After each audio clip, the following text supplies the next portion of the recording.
You'd be able to handle it if somebody asked you for $2.1 billion back. Would that be okay? Would you be able to still withstand things? We're financially okay. Including you have $2.1 billion to give away. If somebody came to claw that back, you'd still be fine? We'll let the lawyers handle it. We are financially strong. You know, the $500 million that you guys spent on Twitter, where did that money come from? Are you confident in that? Or do you have additional money? And the reason I ask these questions is, again, you guys aren't FTX, but FTX was making a lot of investments in other places that turned out to be customers' money. Where did you guys get the money for the $500 million investment in Twitter? We don't use customers' money. We have revenue.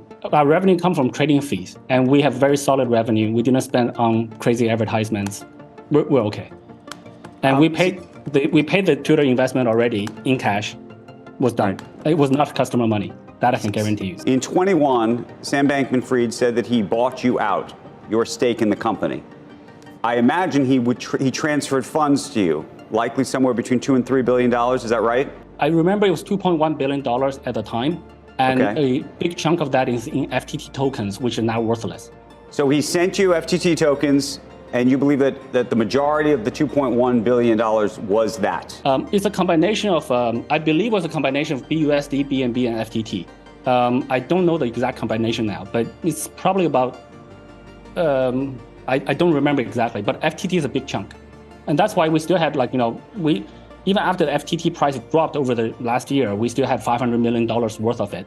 $580 million worth of it on the day when we transferred from the address we received a year and a half ago. We never touched it. We actually kind of forgot about it. And then we transferred it on the blockchain from that address we received to Binance.com, and that got picked up by the community.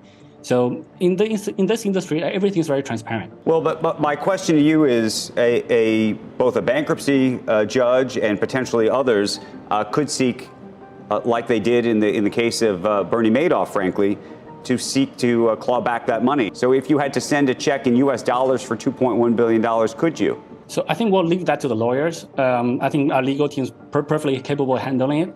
My expectation, though, just from common logic, is that there was a lot of spendings after that transaction in the more recent times. CZ, the other thing I wanted to ask you about, and this relates to FTX. Yesterday, Kevin O'Leary testified in front of the Senate, and he was asked, where did the money go, meaning the FTX money? And he suggested that one place that the money may have gone is, in fact, to you. When Sam Bankman-Fried, back in the summer of 21, effectively bought out your stake in the company.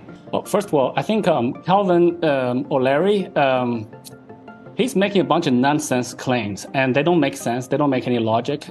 He shouldn't be making those claims as a celebrity investor. I'm actually very surprised that he's able to omit a lot of different things and make some really specific, targeted things. For example, in that interview with you guys, that in the same interview, he said the entire record from his account on FTX, the entire records are gone.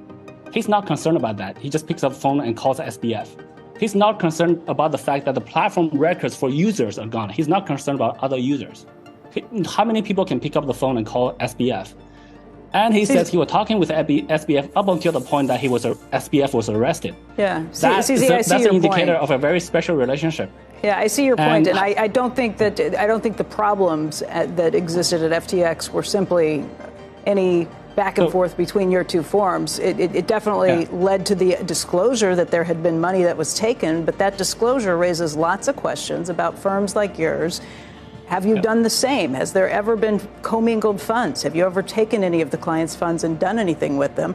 And again, why should we believe you? Because Sam Bankman-Fried told everybody, no, that hasn't happened. And he tweeted a lot of the same stuff that you've been tweeting in recent days, which I think gets back to this idea of show me the money. Yeah, so let's get back to show me the money part. So Calvin omitted the fact that there's no records. That's not a problem to him. So he just want to talk to Sam and believe whatever Sam says. He doesn't want to look at the records.